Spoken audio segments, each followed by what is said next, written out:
आज मैं आपको एक ऐसी असली कहानी सुनाने वाला हूं जो सुन के आपके रोंगटे खड़े हो जाएंगे। ये कहानी है एक ऐसे नरभक्षक चिते की जो सिर्फ एक जानवर नहीं बल्कि मौत का दूसरा नाम बन गया था। रुद्रप्रयाग के इस चिते ने 125 से भी ज्यादा इंसानों को मार डाला और फिर उसका सामना किया एक ऐसे शिकारी ने जिसका नाम हमेशा इतिहास में लिखा जाता है, जिम कॉर्बेट। समय था 1918 का।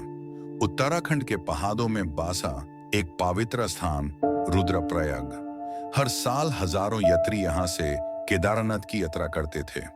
दिन में यह जगह भक्ति और श्रद्धा से जगमगाती थी, लेकिन जैसे ही सूरज ढलता खौफ का अंधेरा छाने लगता। लोग कहते थे रात होते ही जंगलों से एक शिकारी आता है और घर के अंदर घुसकर इंसान को खींच ले जाता है।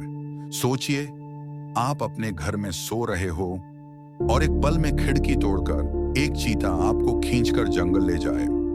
इसी वजह से रुद्रप्रयाग के गांव वाले कहते थे रात होती है और मौत तलवार बनकर हमारे सिर पर लटकती है। यह आम चिता नहीं था। सामान्य तौर पर चिते हिरण, सुअर या छोटे जानवर का शिकार करते हैं, लेकिन इस नरभक्षक ने इंसान को अपना शिकार बना लिया था। कुछ लोग कहते हैं पहले यह घायल हुआ था और चलने फिरने में असमर्थ हो गया था। दूसरे कहते थे कि प्लेग की बीमारी के वजह से लाशों का स्वाद इसने चख लिया और फिर यह आदत बन गई।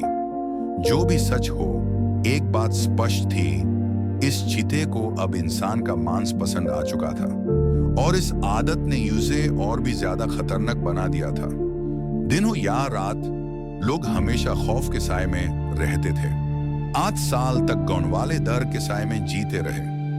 दरवाजे लकड़ी और पत्थर से बांध दिए जाते, बच्चे अपनी माँ की गोद में रो रो कर सो जाते और मंदिरों में प्रार्थनाएं की जाती, हे भगवान आज रात हमें बचा लेना। ब्रिटिश सरकार ने भी इस नरभक्षक को मारने के लिए शिकारी भेजे। सुरक्षा के लिए फौजी तक तैनात किए गए, लेकिन हर बार चीता उन्हें चकमा देकर बच निकलता। सोचिए, इतना समर्थ सेना भी इस एक चीते के सामने मजबूर थी।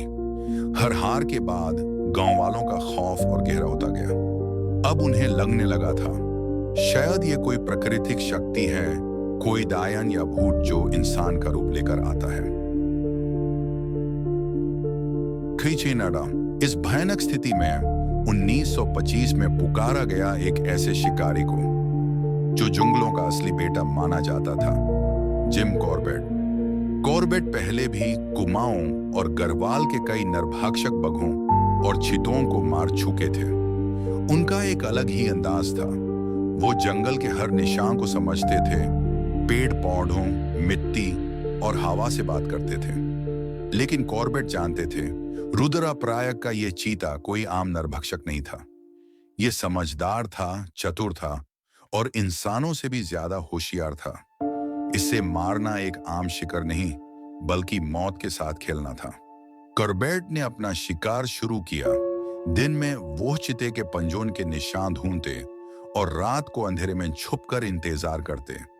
रुद्रप्रयाग के लोग कहते हैं कॉर्बेट ने कभी कभी जंगल में अकेला रात गुजारा बिना किसी सुरक्षा के। सोचिए, एक ऐसा जंगल जहां एक पल में चीता आकर आपकी गर्दन तोड़ दे, वहां अकेला सोना कैसी हिम्मत मांगता होगा। हर रात कॉर्बेट सोचते आज शायद मैं ही उसका शिकार बन जाऊं, लेकिन उनका धैर्य और उनकी सूझबूझ उन्हें आगे बढ़ाते रही। महीनों तक चलने वाले इस खौफनाक खेल का अंत हुआ 2 मई 1906 की रात को। उस रात कॉर्बेट एक मंदिर के पास छुपकर बैठे थे। रात अंधेरी थी, सिर्फ हवा का शोर और कभी कभी घंटी की हल्की आवाज सुनाई देती थी। कॉर्बेट घंटों तक बिना हिले बैठ गए और तभी घसी में एक हलचल हुई। 2 चमकते हुए आंख बिल्कुल सामने। वो था रुद्रप्रयाग का नरभक्षक चीता। कॉर्बेट ने अपना रिफल संभाला, सांस रोकी और एक गोली चलाई। गोली चीते को लगी, लेकिन वो अभी भी जिंदा था। चीता गरजने लगा, कॉर्बेट की तरफ बढ़ा और तब दूसरी गोली चली। ये गोली उसके दिल में लगी और एक ही पल में 8 साल का खौफ खत्म हो गया। जब खबर फैल गई कि नरभक्षक मार दिया गया है, पूरे रुद्रप्रयाग में जश्न मनाया गया। मंदिरों में घंटियां बजी, लोगों ने दिया जलाए और हर गांव में सुकून की सांस ली गई। लेकिन कॉर्बेट ने हमेशा कहा, उन्होंने उस चीते को नफरत से नहीं मारा, उन्होंने उसे इसलिए मारा क्योंकि वो इंसानों के लिए खतरा बन गया था। उन्होंने कहा, कोई भी जानवर पैदाइशी नरभक्षक नहीं होता। इंसान की मजबूरियन, बीमारी और प्रकृति की कमी उसे इस रास्ते पर लाती है। आज भी रुद्रप्रयाग का नरभक्षक चीता दुनिया के सबसे भयानक मनी ईटर्स में गिना जाता है। यह सिर्फ एक शिकार की कहानी नहीं, ये एक याद है कि प्रकृति और इंसान के बीच का संतुलन तोड़ने पर क्या हो सकता है। और आज जब हम इस कहानी को याद करते हैं तो एक सवाल उठता है, क्या असली नरभक्षक चीता था या हम इंसान जो प्रकृति को अपने फायदे के लिए मजबूर कर देते हैं।